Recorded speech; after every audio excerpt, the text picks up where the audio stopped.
कि तेरे पांव के नीचे कोई जमीन नहीं और फिर भी तुझे यकीन नहीं कमाल ये है कि तू मशीन है, मशीन का पुर्जा है, मशीन नहीं। बड़े राजनीतिक जहाज जब राजनीति के समंदर में डूबते हैं जी, तो ऐसे परिंदे अक्सर छोटी नौकाओं का सहारा ले लिया करते हैं। अशोक गहलोत के उसमें उनके ऊपर जो 3 बगावत करने वाले लोग हैं, तो अगेंस्ट पार्टी तो वो भी गए हैं। तो अशोक गहलोत ही सिर्फ, तो मैं कह रहा हूं उस मशीन जो है अशोक गहलोत का मैकेनिज्म की जो मशीन है उसके पुर्जे धर्मेंद्र राठौड़ हैं। तो हरीश को हराने के लिए उन्होंने कैंडिडेट उतारा बायतू से, दूसरे नंबर पे रहे उनके कैंडिडेट उमेदाराम जो है। वसुंधरा राजे को वो हमेशा निशाने पे रखते हैं अपने भाषणों में, कुछ भाषण आलोचना के लायक भी हैं। अरविंद केजरीवाल ने चर्चा तो खड़ी कर ही दी। जी। नमस्कार, थिंक 360 में आपका स्वागत है। मैं हूं लोकेंद्र किलानौत। हनुमान बेनीवाल के दिमाग में आखिर क्या चल रहा है यह तो हनुमान बेनीवाल ही जानते हैं, लेकिन जैसे जैसे चुनाव नजदीक आ रहे हैं, भाजपा, कांग्रेस सहित बाकी के जो दूसरे दल हैं वहां पर हनुमान बेनीवाल की डिमांड लगातार बढ़ती जा रही है। जिस तरह के सियासी समीकरण बन रहे हैं उसे देखकर लगता है कि आने वाले विधानसभा चुनाव को हनुमान बेनीवाल बहुत बड़े स्तर पर प्रभावित करेंगे। राजेंद्र राठौड़ नेता प्रतिपक्ष बनते हैं, उसके अगले ही दिन मुलाकात करते हैं हनुमान बेनीवाल से, लेकिन अगले ही दिन हनुमान बेनीवाल ने जो यू टर्न लिया वो देखने लायक है। कल हनुमान बेनीवाल की बेटी दिया बेनीवाल की एक जन्मदिन पार्टी में दिल्ली के मुख्यमंत्री और पंजाब के मुख्यमंत्री एक साथ पहुंचे, यानी कि केजरीवाल, अरविंद केजरीवाल और भगवंत मान उनके साथ में थे। अशोक गहलोत के ट्रिपल शूटर कहे जाने वाले धर्मेंद्र राठौड़, आखिर क्या कुछ खिचड़ी वहां पर पकी, और इसी मुद्दे पर आज चर्चा करेंगे वरिष्ठ पत्रकार और राजनीतिक विश्लेषक प्रदीप बिदावत के साथ में। प्रदीप जी, स्वागत है आपका आज के विश्लेषण में। धन्यवाद लोकेंद्र जी। बेनीवाल किसके लिए इस बार संजीवनी लाने वाले हैं? हनुमान किसके लिए संजीवनी लाने वाले हैं? हनुमान वक्त का इंतजार करेंगे लास्ट तक जी। हनुमान बेनीवाल ने पिछला चुनाव लड़ा था। कई सारी ऐसी जानकारियां जब हमने डेटाबेस खंगाला तो ऐसी चौंकाने वाली जानकारियां सामने आई हैं जो हम दर्शकों को साझा करेंगे। जी। हनुमान बेनीवाल ने एक भाषण में कहीं कहा अभी कुछ दिनों पहले ही सरदार शहर चुनाव के आसपास कि पिछली बार मैंने समाज के लोगों का के लिए इस तरह से अपने आप को समर्पित किया, लेकिन इस बार मैं इंडिविजुअली और पूरी ताकत से चुनाव लड़ूंगा। इस लाइन का मतलब क्या था मित्रों? जब खंगालना चालू किया तो यह पाया कि राजस्थान में मौजूदा 38 जाट विधायक माने जाते हैं, वसुंधरा राजे को भी अगर उसमें गिने तो 5 विधायक विश्नोई समुदाय से हैं, तो जाट और विश्नोई कन्वर्टेड और उस हिसाब से उनकी गोत्र और उसके हिसाब से वो इनके जो सामाजिक प्लेटफॉर्म से उस पे 43 विधायकों का उल्लेख जाट समाज की ओर से किया जाता है। आपको जान के हैरत होगी कि अधिकांश जाट विधायक जिनके खिलाफ आरएलपी ने कैंडिडेट ही नहीं उतारा जी। तो ये एक ऐसा रहा कि 2018 के चुनाव में हनुमान बेनीवाल ने एक ऐसी सोशल इंजीनियरिंग की, अपने समाज की नई टीम को एक कोर वोटर के रूप में जोड़ने की उन्होंने पूरी इंजीनियरिंग की है और एससी को साथ लेने की कोशिश की।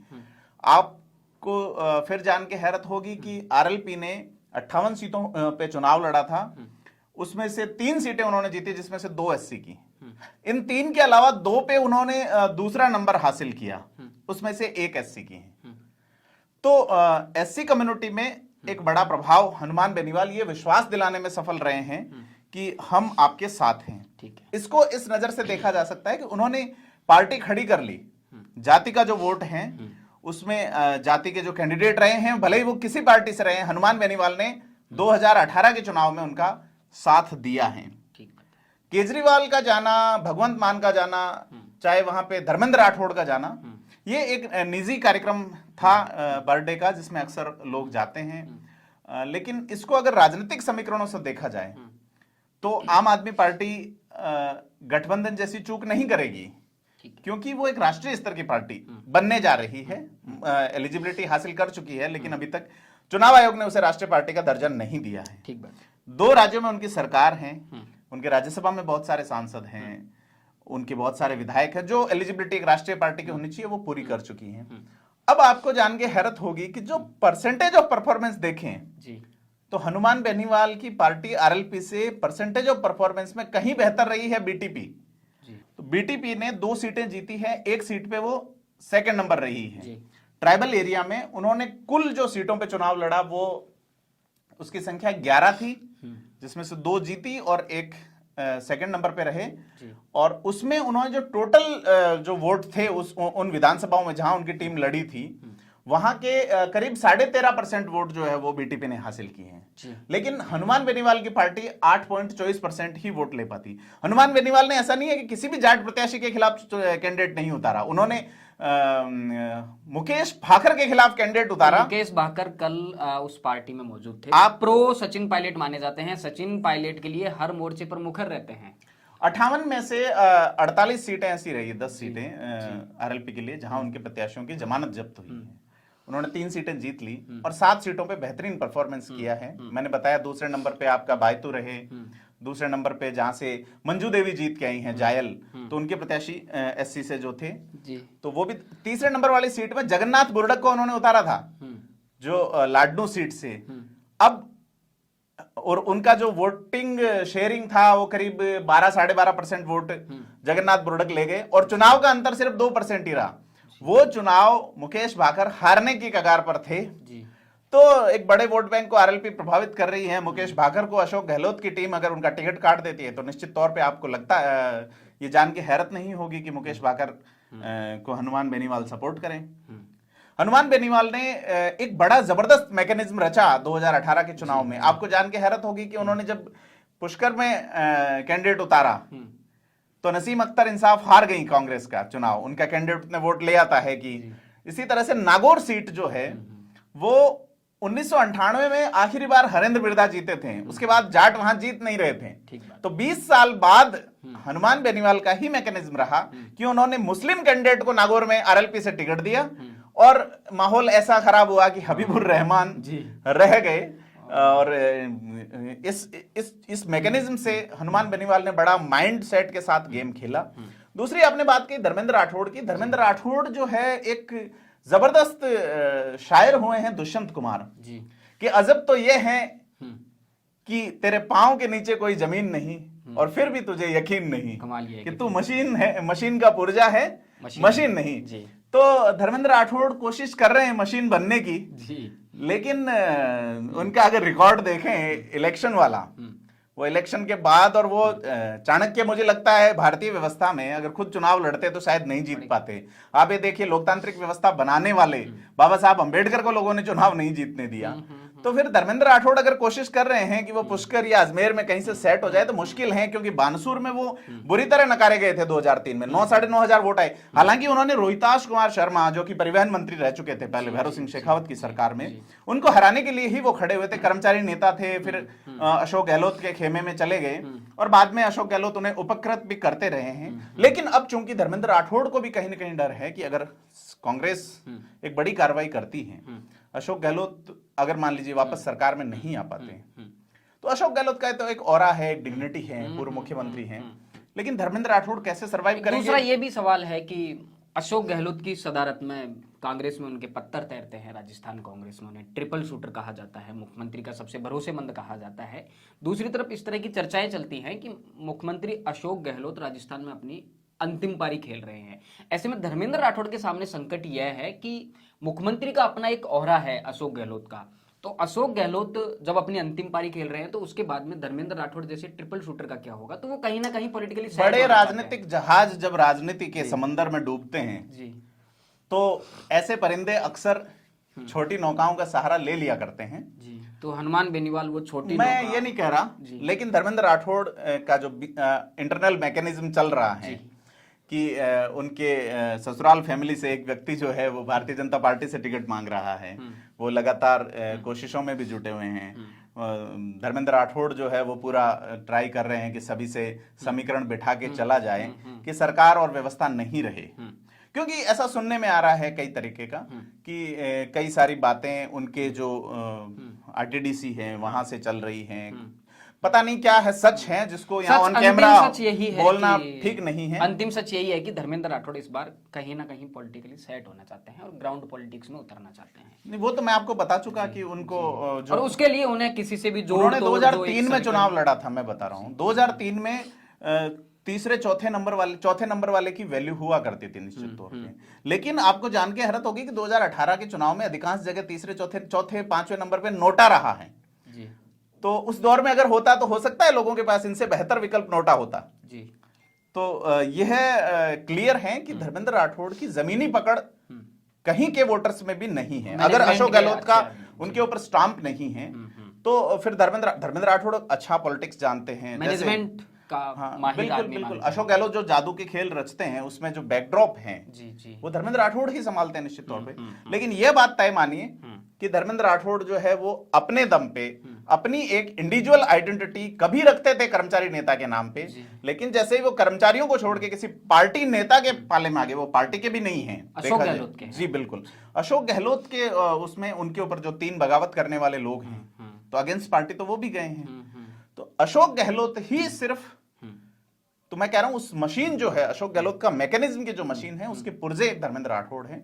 अब वो इंटरनल अगर अपनी एक ख्याति बनाने की कोशिश करते हैं तो मुश्किल होगा, निश्चित तौर पर मुश्किल होगा। जी। तो इसी समीकरण को ध्यान में रखते हुए बेनीवाल से मुलाकात की जा रही है। वैसे अशोक गहलोत को कोरोना पॉजिटिव पाए गए हैं तो हो सकता है कि अपने प्रतिनिधि के तौर पर धर्मेंद्र राठौड़ को भेजे, क्योंकि धर्मेंद्र राठौड़ जहां भी जाते हैं माना यही जाता है कि अशोक गहलोत के प्रतिनिधि हैं। तो क्या कांग्रेस की तरफ से भी ऐसी कोशिशें हनुमान बेनीवाल की मान मनोबल करने की? हनुमान बेनीवाल की मान मनोबल करने की कोशिशें सभी कर रहे हैं। हनुमान बेनीवाल ने बड़ा जबरदस्त गेम 2018 में खेला, सब जगह डिमांड। आप देखिए कि कैलाश चौधरी उनके बहुत क्लोज फ्रेंड है बाड़मेर में। उनके यहाँ पे कैंडिडेट जो था विधानसभा चुनाव में कांग्रेस से खड़े थे हरीश चौधरी, भारतीय जनता पार्टी से कैलाश चौधरी थे। तो हरीश को हराने के लिए उन्होंने कैंडिडेट उतारा बायतू से, दूसरे नंबर पे रहे उनके कैंडिडेट उमेदाराम जो है। तो उनका गेम कब क्या है वो उनके दिमाग में क्या चल रहा है वो केवल बेनीवाल ही जानते हैं। बिल्कुल। और उनकी एक जबरदस्त यूथ में गजब पकड़ है, अपनी एक फैन फॉलोइंग है और एक पार्टी जो है वो अपनी पार्टी और उस पार्टी की विचारधारा से जुड़े हुए लोगों के लिए जो भी फैसले लेंगे उसको फिर आप ऐसे नहीं तोल सकते कि ये नैतिक पे ये है वो है, तो वहां सूत्र अलग लागू होते हैं। की जो संजीवनी है हनुमान जो लेके आने वाले हैं वो हनुमान बेनीवाल है, और इस आहट को सबसे अच्छे तरीके से महसूस कर लिया है अरविंद केजरीवाल ने। इससे पहले इस तरह के किसी भी इवेंट में, किसी भी निजी पार्टी में, बेहद निजी पार्टी, उनकी बेटी का जन्मदिन, और उसमें एक साथ 2 मुख्यमंत्री का पहुंचना, आम आदमी पार्टी के जो संगठन को चलाते हैं संजय सिंह, उनका पहुंचना, ये अपने आप में एक बहुत बड़े सियासी मायने हैं, क्योंकि इससे पहले कभी भी हनुमान बेनीवाल और केजरीवाल की नजदीकियों पर कभी चर्चा नहीं की गई। संजय सिंह से उनकी कितनी नजदीकियां हैं इस पर कभी चर्चा नहीं की गई। 1-2 बार संसद में बहस के दौरान जरूर वो भगवंत मान के आमने सामने हुए थे। तो इस आहट को कहीं ना कहीं अरविंद केजरीवाल ने महसूस राजनीति में जो आप संसद टीवी पे जो देखते हैं जी, वो पॉलिटिकल सच नहीं है, वो एक विधायी कार्य है जी, जो ऑन रिकॉर्ड चलता है। उसका अगर आप पॉलिटिकल चर्चा करेंगे कि उसके क्या मायने हैं तो फिर उससे कुछ आउटकम निकल के नहीं आएगा। बंद कमरों में, निजी बैठकों में क्या होता है वो जो कि आउट नहीं होता, कयास लगाए जा सकते हैं। कुछ डेटाबेस पे हम अक्सर बात करते हैं, तो डेटाबेस ये है कि हनुमान बेनीवाल के धुर विरोधी माने जाते रहे गजेंद्र सिंह खिंवसर। ठीक जी। गजेंद्र सिंह खिंवसर जो है वो लोहावट चले गए, हनुमान बेनीवाल ने लोहावट में कैंडिडेट नहीं दिया। वसुंधरा राजे को वो हमेशा निशाने पे रखते हैं अपने भाषणों में, कुछ भाषण आलोचना के लायक भी हैं, लेकिन वसुंधरा राजे के सामने उन्होंने कैंडिडेट नहीं उतारा, सचिन पायलट के सामने कैंडिडेट नहीं उतारा, अशोक गहलोत के सामने नहीं उतारा, बीडी कल्ला के सामने नहीं उतारा, आप देखिए प्रभुलाल सैनी के सामने नहीं उतारा, अशोक परनामी के सामने नहीं उतारा, गोविंद सिंह डोटासरा के सामने कैंडिडेट नहीं उतारा। तो कितना सेफ चल रहे हैं हनुमान बेनीवाल, आप ये देखिए। वो अपनी पार्टी के लिए, उन्हें पार्टी खड़ी करनी है, तो सारे विकल्प उन्होंने एक नाव छोड़ रखी है इन जहाजों के बीच से। अब कौन सा जहाज डूब रहा है और उनकी संजीवनी का जो लक्ष्मण होगा वो उसी वक्त तय होगा कि बहुत सारे लक्ष्मण आहत पड़े हैं और वो संजीवनी किसको सौंपे, ये उनके ऊपर इस बार ये तय है कि हनुमान बेनीवाल इस पर कमिटमेंट किसी के लिए नहीं करेंगे। क्यों करेंगे जब उनकी एक इंडिविजुअल पार्टी है और हनुमान बेनीवाल की एक इंडिविजुअल आइडेंटिटी है, एक राज्य स्तर की पार्टी होने की ओर है उनकी पार्टी, और अपनी इंडिविजुअल आइडेंटिटी वो क्यों खोएंगे। ठीक बात है। तो अरविंद केजरीवाल को क्या कुछ उम्मीदें हो सकती हैं हनुमान बेनीवाल से? अरविंद केजरीवाल ने चर्चा तो खड़ी कर ही दी जी जी। नहीं, भगवंत मान उनके साथ में थे, और एक जो आम आदमी पार्टी का जो भीतरी समीकरण आपको ये भी देखने को मिल सकता है गुजरात में जो छोटू भाई वसावा की पार्टी है बीटीपी, उसने राजस्थान में काफी बेहतरीन प्रदर्शन किया था। गुजरात में वो पार्टी, अब केजरीवाल को वहां पे खूब वोट मिले, तो आपको हैरत नहीं होगी कि केजरीवाल बीटीपी के साथ कुछ गठबंधन कर ले। केजरीवाल एआईएमआईएम से क्या कहते हैं, वो पर्दे के बाहर रह के कुछ कर लें। केजरीवाल कुछ भी कर सकते हैं। आम आदमी पार्टी को लेकर जो एक अंदर ही अंदर जो एक सियासी समीकरण चल रहा है, जिसको लेकर चर्चा है कि पंजाब से आने वाली हवाएं गंगानगर और हनुमानगढ़ को बहुत हद तक प्रभावित करती हैं, और उनके पास में एक फेस है भगवंत मान। हालांकि इससे पहले भी गंगानगर और हनुमानगढ़ में पंजाब की हवाओं ने असर डालने की कोशिश की है, लेकिन बहुत ज़्यादा बारिश नहीं हुई, खाली हल्की फुल्की बूंदाबांदी हुई है।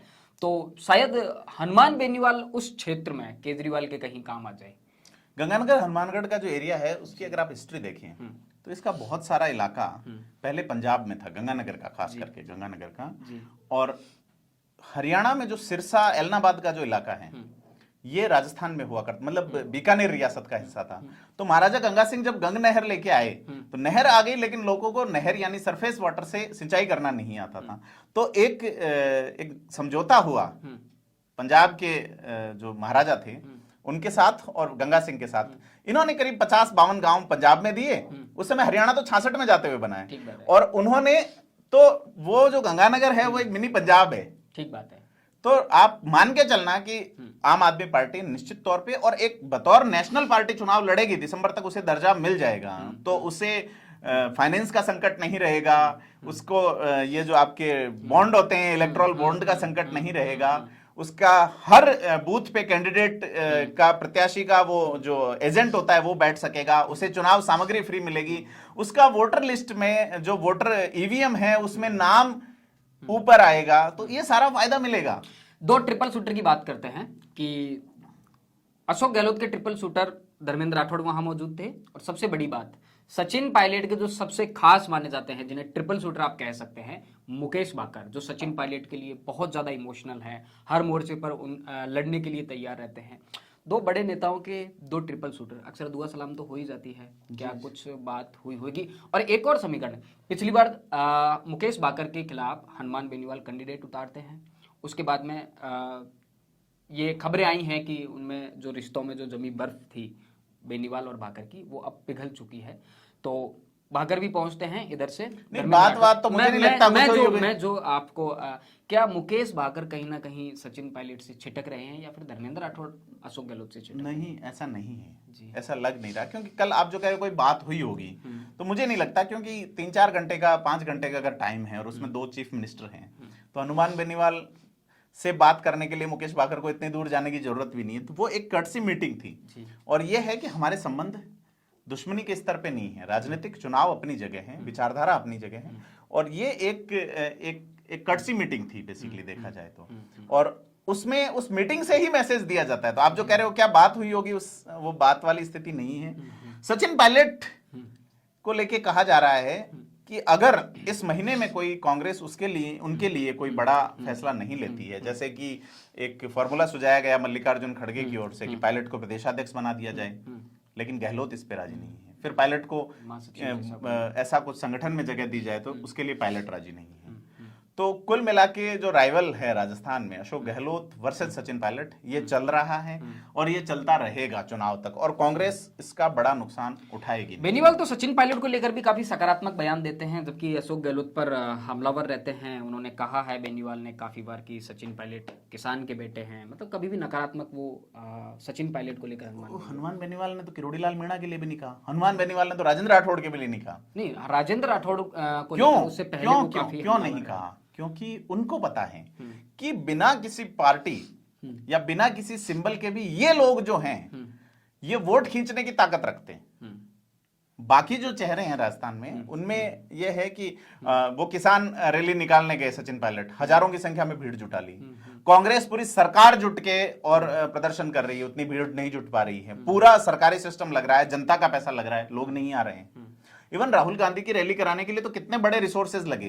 तो हनुमान बेनीवाल ये अच्छी तरह जान रहे हैं, जनता का नब्ज जानते हैं कि किस तरह से उनको अपना टाइम और अपना माइंड इन्वेस्टमेंट करना है। सबसे एक और जो बड़ी बात की हनुमान बेनीवाल के, तो भारतीय जनता पार्टी के बहुत से नेताओं से बहुत खास संबंध बताए जाते हैं, वहां भाजपा से कोई नेता नहीं था।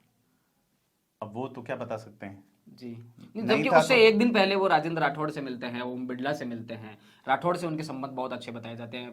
किरोड़ी लाल मीणा यहाँ तक कि दिल्ली में है अभी, वो रेस्ट बीमार के मोड में स्वास्थ्य हैं। स्वास्थ्य ठीक नहीं है किरोड़ीलाल मीणा का। जी। ऐसा बताते हैं कि राज्यसभा में जिस दिन विप थी उस दिन भी वो बड़ी मुश्किल से राज्यसभा जा पाए थे, उसी दिन जिस दिन सीपी जोशी ने जी। ज्वाइन किया था। तो भारतीय जनता पार्टी के नेताओं से तो उनका क्लियर है, ओम बिरला से बहुत अच्छे संबंध हैं उनके, आप देखिए सीपी जोशी से भी उनके कोई ऐसे खराब संबंध नहीं है। तो इन सांसदों के बीच में पाली के पीपी चौधरी से ठीक संबंध है, देवजी पटेल से उनकी अच्छी मुलाकात है। तो ये सारा है भारतीय, वो एक मैं कह रहा हूँ एक निजी इवेंट है। अब उसमें कितने फोटो आ गए कितने नहीं आए, कौन पहले आया कौन बाद में आया, कई बार उनके तो प्रोटोकॉल भी लागू होता है ना कि आप फोटो आउट नहीं कर सकते। तो लेकिन अपन कंक्लूटिवली इसको बात करें तो ये है कि पिछला जो चुनाव हुआ था उसमें 6 राष्ट्रीय पार्टियों ने चुनाव लड़ा था, 7 स्टेट पार्टियों ने लड़ा था और 73 ऐसी पंजीकृत पार्टियों ने चुनाव लड़ा था जिनका जिनसे कई सारे लोग चुनाव, करीब 6 लोग चुनाव जीते थे। जिसमें आपको ये देखने को मिलेगा कि सबसे बेहतरीन प्रदर्शन जो रहा वो कांग्रेस का रहा, लेकिन परसेंटेज के मामले में सीटें होने के बावजूद ज्यादा कुछ प्रभावी नहीं है। सेकंड नंबर पे बीजेपी रही, फिर बसपा रही जो कि कांग्रेस हो गई। तो हाथी का ई हट गया, हाथ हो गया। और जो दूसरी 2-2 सीटें हैं आरएलपी की, भले 3 सीट हैं, लेकिन जो जिन टोटल सीटों पे चुनाव लड़ा उनके वोट परसेंटेज के लिहाज से देखें तो बीटीपी आगे हैं, उनसे सीपीआईएम आगे हैं। सीपीआईएम की भी 2 सीटें हैं, सीपीआईएम ने 1 सीट पे कंटेस्ट किया और उन्होंने कुल 28 सीटों पे चुनाव लड़ा था। 3 सीटों पे उन्होंने टक्कर दी और बाकी उनकी जमानत जब्त हुई। तो ये एक है, हनुमान बेनीवाल जो है वो आने वाले चुनाव में उनको साधने में लोग लगे हैं, क्योंकि उन्होंने वो बैठे नहीं हैं। चाहे उपचुनाव रहे, चाहे चुनाव रहा या चाहे नहीं रहा, किसानों का मुद्दा हुआ वो खड़े हो गए, उनकी टीम खड़ी हो गई। तो आप जब सड़क पे होते हैं ना, कहते हैं ना सड़क गर्म करनी होगी, तो हनुमान बेनीवाल ने सड़क गर्म रखी है। और अब देखना है कि किस तरह गठबंधन हनुमान बेनीवाल खुले तौर पे शायद ही किसी से करेंगे। ऐसे समीकरण, ऐसी चर्चाएं की जा रही हैं कि पिछले लोकसभा चुनाव में जिस तरह से भाजपा से उन्होंने गठबंधन किया, वो ऑन रिकॉर्ड नहीं करेंगे, मैं ये कह रहा हूँ ना जी, कि वो हो सकता है कि हाँ आम आदमी को सपोर्ट कर दे, चुनाव लड़ने के लिए पैसा भी चाहिए, चुनाव लड़ने के लिए एक मैकेनिज्म भी चाहिए। तो सारी छोटी छोटी पार्टियां एक तीसरे मोर्चे की आहट भी, कल वाली मीटिंग को आप अगर उस एंगल से देखना चाहें तो हो सकती है कि ये मिल के भारतीय जनता पार्टी और कांग्रेस को, या कांग्रेस तीसरे नंबर पे सरक जाए।